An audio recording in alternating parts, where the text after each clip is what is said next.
Hey guys, I'm going to show you how to change the key fob battery on this style of Volkswagen key fob.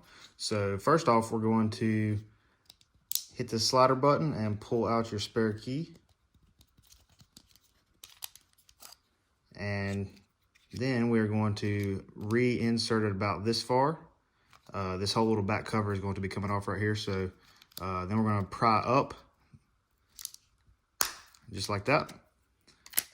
And we're going to place our cover right there, and then we're going to use a small little screwdriver or anything like that to pry out this